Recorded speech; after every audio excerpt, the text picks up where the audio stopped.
সমস্যা রে, সবাই বলল, সবাই বলে অবশ্যই, কেন নয়। তো আল্লাহ তাআলা তখন বললেন, ঠিক আছে, তোমাদের আমি পরীক্ষা দেব, অল্প সময়ের জন্য দুনিয়াতে পাঠাবো। কেমন সময়? যে কিয়ামতের ময়দানে মানুষ দাঁড়াবে, 50,000 বছর হবে একদিন। একদিন হবে 50,000। আর ভাই, দুনিয়ার হায়াতে 50,000 বছর না। দুনিয়ার হায়াত কে বলে 7 বছর, কে বলে 7,000 বছর। 50,000 বছর না, 7,000 বছর, কে বলে 7,500 বছর, কে বলে 8,000 বছর, কম বেশি ওলামায়ে কেরাম যারা আছেন, বিজ্ঞ ওলামায়ে কেরাম বলে। কিন্তু দুনিয়ার হায়াত এত না, শুধু একদিন তো সময় না। ওই জন্য কি আমাদের ময়দানে যখন জিজ্ঞাসা করা হবে তোমরা কয়দিন দুনিয়াতে ছিল, কোরআনে পাকের মধ্যে আল্লাহ পাক এগুলো জানাইছেন, তখন সবাই বলবে যে একদিন অথবা কম বেশি, ইয়াউম আও বা'দা ইয়াউম, কিছু কম বা বেশি। আসলে তাই তো। যদি একটা দিন 50,000 বছর হয়, তাহলে ওটার তুলনায় যদি বলি 8,000 বছরই ধরলাম, 8,000 বছর 50-এ কয় ভাগে রাখবো? 5-8 40, 6-8 48, 6 ভাগে রাখবো, তাই তো হচ্ছে একদিন অথবা কম। সেটা ওলামায়ে কেরামের একটা কথা, তাদের মধ্যে থেকে বললাম, আল্লাহ জানে, কম বেশি কিছু হইতে পারে।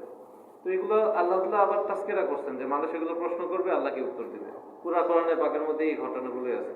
আর আল্লাহ পাকের কাছে মনোনীত দিন হলো ইসলাম। ওমা ইয়াবতাগি গায়রাল ইসলামি দীনান ফালা ইকবালা মিনহু ওয়া হুয়া ফিল আখিরাতি মিনাল খাসিরিন। যদি কেউ আল্লাহর কাছে যায় মৃত্যুর সময় দিন ইসলাম ছাড়া অন্য কিছু নিয়ে, তাহলে সে চিরস্থায়ী ক্ষতির মধ্যে পড়বে। ওটা কি ক্ষণস্থায়ী ক্ষতি হবে না চিরস্থায়ী ক্ষতি? যার কোনো পূরণ আছে? বলে পূরণ নাই। কে যদি পাশের দেশ ইন্ডিয়াতে যায় বাংলাদেশের টাকা নিয়ে, চলবে বলেন তো? চলবে। তো মানুষ চাবে কিয়ামতের ময়দানে যে ফিদিয়া হিসাবে পুরা দুনিয়াকে দিয়ে দেয়, তাও যদি বেঁচে যায়। আমি চাবো যে পুরা দুনিয়া আমি দিয়ে দিই, তাও যদি আমি আল্লাহর আযাব থেকে বেঁচে যাই, ফিদিয়া দিতে চাবো। ওই জন্য আব্দুল্লাহ বিন রাওয়াহা রাদিয়াল্লাহু আনহুকে আল্লাহ রাসূল যখন জামাতের সাথে রওনা করছে, উনি অপেক্ষা করছে। আল্লাহ রাসূল যেহেতু তার নাম নিছে যে 4 জন শহীদ হয়ে যাবে সফরে, তার মধ্যে আব্দুল্লাহ বিন রাওয়াহা রাদিয়াল্লাহু আনহুর নামও আছে। উনি অপেক্ষা করছেন, জুমার নামাজের সময় দেখা নামাজে পড়ে, এই রাওয়াহা তুমি যাও নাই? আব্দুল্লাহ বিন রাওয়াহা তুমি যাও নাই? বলছে, ইয়া রাসূলুল্লাহ, আমার মনে খায় যে আপনার সাথে শেষ নামাজ পড়ে যায়। যেহেতু আল্লাহর নবী বলে দিচ্ছে যে শহীদ হলে এরপরে কে আমির হবে, এরপরে কে আমির হবে। 4 জন যখন শহীদ হয়ে যাবে, তারপরে তারা নিজেদের মধ্যে পরামর্শ করে আমিরই বানাইছে, যে তোমরা পরামর্শ করে একজন আমির বানাই। তো আল্লাহ রাসূল তখন বলছে যে, হে আব্দুল্লাহ বিন হুযায়ফা, তুমি যদি, আব্দুল্লাহ বিন রাওয়াহা, তুমি যদি পুরা দুনিয়াকেও দিয়ে দাও বদলা হিসেবে, তাও যারা সকালে রওনা হয়ে গেছে তাদের আমল নামে বুঝতে পারবে না, তারা আগে জান্নাতে চলে গেছে। সেই জন্য ইসলাম হচ্ছে মুজাহাদার নাম।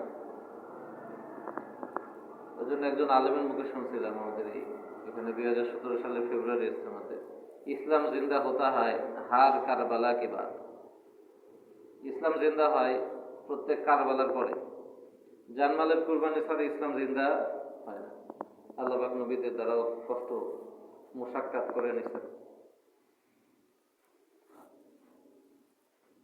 ঘর বাড়ি ছেড়ে নিছেন, জানমালের কুরবানি নিছেন। এরপর সাহাবায়ে কেরাম রাদিয়াল্লাহু আনহুম আল্লাহ তাআলার কাছে প্রিয় হয়েছেন জানমালের কুরবানি দিয়ে। ওনাদের কারো কবর মক্কার মদিনায় করেন নাই, সবাই ছড়িয়ে ছিটে গেছে পুরো দুনিয়াতে, কেউ থাকেন নাই। অল্প কিছু সাহাবায়ে কেরামের কবর মক্কা মদিনা এবং তার আশেপাশের দেশগুলোতে, আর বাকি সমস্ত সাহাবায়ে কেরাম পুরো দুনিয়াতে ছড়িয়ে ছিটে আছে। যদি তারা না বের হইতেন, ঘর বাড়ি না ছাড়তেন, আমরা দিন পাইতাম না। নববী আমল, নববী তরিকাই করা, ঘর বাড়ি ছাড়া ছাড়া আর কোনো সুন্নত নাই দিন জিন্দা হওয়ার। ঘর বাড়ি ছেড়ে দিনের জন্য, দিন শেখার জন্য, ঈমান শেখার জন্য, এলেম শেখার জন্য ঘর বাড়ি ছাড়া শর্ত, ঘর বাড়ি ছাড়তে হয়। জানমাল কুরবানি করে দিনকে শিখতে হয়। এটা নয় যে আপনি আপনার চাকরিকে একদম পার্মানেন্টলি বাদ দিয়ে দেন, ব্যবসাকে, ক্ষেত খামারকে, বরং চাকরি বাকরি কাজ কাম থেকে কিছু সময়কে ফারিক করে জানমালের জন্য যদি কুরবানি হয়, তো আল্লাহ তাআলা আপনি যেটার জন্য চাইতেছেন আল্লাহ পাক ওটা আপনাকে দিয়ে দিবেন, এবং আল্লাহ তাআলার সাহায্য মদতও আপনার সাথে থাকবে। ইন তানসুরুল্লাহ ওয়ায়ানসুরকুম ওয়া ইউসাব্বিত আকদামাকুম। এখানে ওলামায়ে কেরাম বলছে যে আল্লাহ তাআলার সাহায্য মানে হচ্ছে আল্লাহর দ্বীনের সাহায্য, আল্লাহর দ্বীনের জন্য সাহায্য। যে যত বেশি জানমালকে কুরবানি করবে আল্লাহ তাআলা তাকে তত দিন দান করবেন, দিন মানার তৌফিক দিয়ে দিবেন, জড়িয়ে হবে। ওই জন্য এটাকে সামনে রেখে দিন কিভাবে আমাদের জিন্দগিতে আসে এটাকে সামনে রেখে প্রত্যেকটা বিভাগে ইজতেমা হইতেছে। আমাদের রাজশাহী বিভাগে ইজতেমা হবে 8টা জেলার। আমরা যেহেতু রাজশাহী বিভাগের মধ্যে ডিসেম্বরের 12, 13, 14, 11 তারিখ যাওয়া রাত্রিবেলা, যে 12, 13, 14 ছাত্র আছে নাকি এখানে? পরীক্ষা চলতেছে না তোমাদের? পরীক্ষা শেষ হবে কবে? 9 তারিখ পর্যন্ত। তো ওই জন্য যদি সম্ভব হয় যাওয়ার একটু ইরাদা করা যায়। কি বলেন? এর আগে কি খবর পাইছেন যে ইজতেমার খবর? আচ্ছা, আমার এখানে জামাত আসছিল তো ওনারা বলছিল, ওরাও বলছিল। আচ্ছা, তো একটু চেষ্টা করেন মেহরবানি করে সেটা। কি বলেন? একটু আসলে 4 মাস যখন লম্বা সময় কেউ আল্লাহর রাস্তায় লাগায়, চিল্লার 4 মাসের এগুলো তাৎপর্য আছে। মানুষের পরিবর্তন হয় একটা পরিবেশের মধ্যে থাকলে। কেউ যদি মসজিদের পরিবেশে থাকে, মসজিদের পরিবেশ হচ্ছে ফেরেশতাদের পরিবেশ, তো ফেরেশতাদের গুণগুলো তাদের মানে ওই মানুষের মধ্যে আসতে থাকে। ফেরেশতারা বেগুনাহ, তো আল্লাহ তাআলাও তাকে গুনাহ থেকে পাকসাফ করতে থাকেন। ওই জন্য আমাদের যেটা ইমানের হাসপাতাল, শিরক থেকে বাঁচার জন্য, নিফাক থেকে, গীবত থেকে, শিকার থেকে, পরনিন্দা থেকে, অন্যের দোষ দেখা থেকে, এগুলো থেকে বাঁচার কোন হাসপাতাল আছে বলেন? আমলকে বিদআত থেকে সংরক্ষণ করার কোন হাসপাতাল আছে? কোন সংগঠন? আপনার ইমানকে ওখানে গেলে রেডিমেড একদম শিরক মুক্ত ইমান দিয়ে দেবে, বাস সিলগালা করে দিল, আপনি এখন বিনা হিসেবে জান্নাত সার্টিফিকেট পাওয়া যাবে। এটা একটা মেহনতের নাম, যে মেহনতের সাথে হুজুর সাল্লাল্লাহু আলাইহি ওয়াসাল্লাম সমস্ত বয়সের উম্মতকে জুড়াইছেন। ছোটকেও জুড়াইছেন, বড়কেও জুড়াইছেন, আরবকেও জুড়াইছেন, অনারবকেও জুড়াইছেন।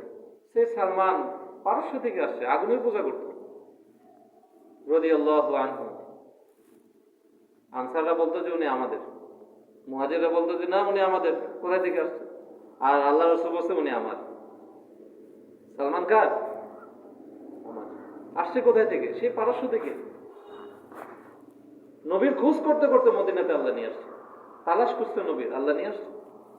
তলব ছিল একজন উম্মত, যে উম্মত 2টা নবীর উপরে ঈমান নিয়ে আসছে। ঈসা আলাইহিস সালামের উপর ওই শরীয়তের ঈমান, আর রাসূল সাল্লাল্লাহু আলাইহি ওয়াসাল্লাম আসার পরে নবীর উপর ঈমান নিয়ে আসছে। এবং ওই আহলে কিতাব থেকে দেখছিল, আসমানি কিতাব থেকে, যে নবীকে চেনার উপায় কি। আপনারা জানেন লম্বা ঘটনা। তো জন্য অনারব ছিল। হুযায়ফা ইয়ামানি, ইয়ামান থেকে আসছে, হাবশা থেকে আসছে। কে যেন হাবশা থেকে আসছে? হাবশার গোলাম, আবিসিনিয়ার গোলাম, আজান দিত। যার ঘাড় সবচেয়ে উঁচা হবে, যার সম্মান উম্মতের মধ্যে সবচেয়ে উঁচা হবে, বেলাল রাদিয়াল্লাহু আনহু। একবার হাসতেছে, বলছে এ বেলাল তুমি হাসো কেন? আল্লাহ রাসূলকে বলছে, ইয়া রাসূলুল্লাহ, যদি হেদায়েত আল্লাহ পাক আপনার হাতে দিত, তাহলে আপনার চাচা আবু তালেব আগে হেদায়েত পেত, ও বেঈমান হয়ে যেত না কবরে। আর আমি এই হাবশার গোলাম, আমার কপালে। আল্লাহ নবী যখন মেরাজে গেছে, তো বেলালের খটখটা জান্নাতের মধ্যে, বেলালের খুরের আওয়াজ শুনে আসছে। এ বেলাল তুমি কি আমল করো? বলছে আমি ওযু করার পরে আগে 2 রাকাত নামাজ পড়ি। বেলাল, যাকে নিয়ে হুজুর সাল্লাল্লাহু আলাইহি ওয়াসাল্লাম মসজিদে কুবাতে শনিবার করে দ্বিতীয় কাজ করতে যেতেন।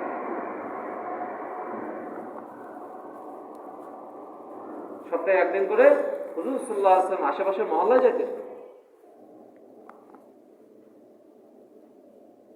ওই জন্য যে ওই দিন আজকে আমাদের চোখের সামনে থেকে মিটে যেতেছে। ইমানের তো 12টা বেজে গেছে, নামাজ তো হইতেছে মন মতো, যাকাতের অবস্থা কোনো হিসাব নাই, 2.5% আর কি পার্সেন্ট, মালেরই হিসাব নাই, তো যাকাত দিব কোত্থেকে? হজ কত মানুষের উপর ফরজ হয়ে আছে, নসিবে হয় না। আগে বাড়ি করে, গাড়ি করে, এই করে, সেই করে, মৌত আসা যায় হজ করার আগে। আর মুআমালাত মুআশারাতের তো বালাই নাই, কথা দিলে কথা ঠিক নাই। মুসলমানের কথা দিলে কথা, লেনদেনের তো অবস্থা মাশাআল্লাহ, সুদের 6 লাখ, সুদ ছাড়া কোনো কি নাই। যাদেরকে মনে করি একটু দিনদার বুজুর্গ, তাদের মধ্যে আরো বেশি। সেদিন বলতেছে যে আপনি যে মসজিদে নামাজ পড়েন, মসজিদে ফার্স্ট কাতারে যারা ইমামের পিছনে নামাজ পড়ে, এদের ব্যবসাগুলো জানেন? না তো, কয়ে এই ব্যবসা করে। বিবাহ শাদী মাশাআল্লাহ, হিন্দুয়ানি তরিকা যা আছে, খ্রিস্টানের তরিকা সব ডেক বাজায়, আর আখলাক নববী আখলাক আসমানের উপরে উঠে গেছে, জমিনের নিচে দাফন হয়ে গেছে।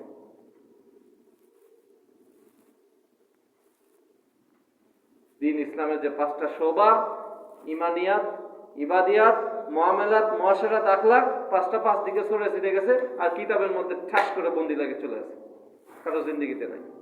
কারণ হইল যে ওখান থেকে, কিতাব থেকে মানুষের জিন্দেগিতে বসার জন্য যে মেহনত, সেই মেহনতটা আজকে বন্ধ হয়ে গেছে, আমরা করি না, ছেড়ে দিচ্ছি। ওই জন্য আজকে কাফের আর মুশরিকরা এমন ভাবে মারতেছে, কোনো হিসাবও হইতেছে না, অগণিত মায়ের। আগে ছোটবেলায় বাটুল বানাইতাম, এই সকালবেলা দেখতাম কোন একটা বাচ্চা বাটুল দিয়ে পাখি মারতেছে, তো বাটুল পারে পাখি মারতাম, পাখি পাইলে মায়ের, তো এরকম মারতেছে আর কি, বন্দুক তাক করতেছে, বোমা মারতেছে, কোনো হিসাব নাই। বাংলাদেশেও মারতেছে, আপনার আমার মা বোনের কোনো খবরই নাই, ইজ্জত আপনার কোনো খবর নাই।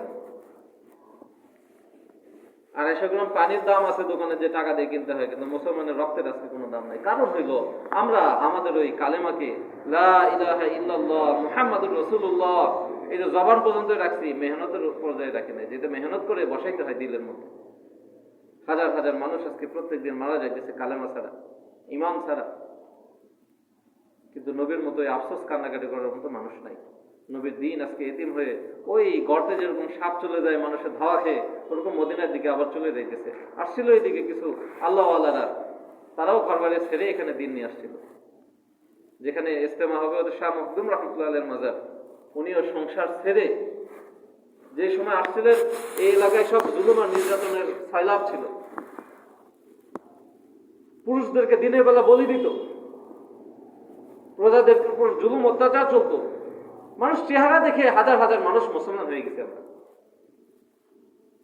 মূর্তি পূজা ছেড়ে দিচ্ছি।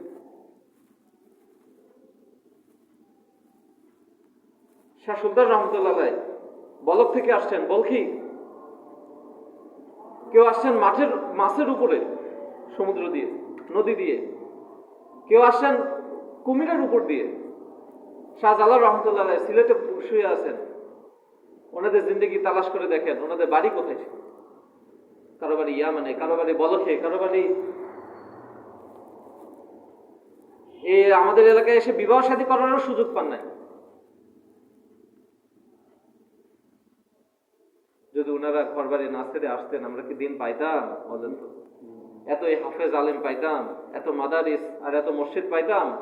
আজকে মসজিদগুলো মাশাআল্লাহ মন মতো হয়ে গেছে, কিন্তু মুসল্লিগুলো একটাও কি হয় নাই। 90% মানুষ আজকে বেনামাজ, নামাজ থেকে মুরতাদ হয়ে গেছে। 50%-এর বেশি, প্রায় 60% মানুষ রোজা থেকে মুরতাদ হয়ে আছে। বলেন নামাজ রোজা কি ইহুদি আর খ্রিস্টানের উপরে ফরজ না মুসলমানের উপরে ফরজ? একটা ভ্যানাস রোজা রাখে না।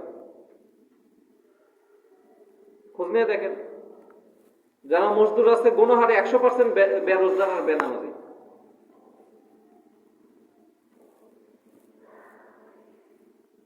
আজকে আফসোস করলে সারা দিন রাত যদি আফসোস করি শেষ করতে পারবো না, কিন্তু এই জন্য আমাদের চেষ্টা, শ্রম, ওয়াক্ত ফারেক করা, কই কি হইতেছে, কি করতেছে?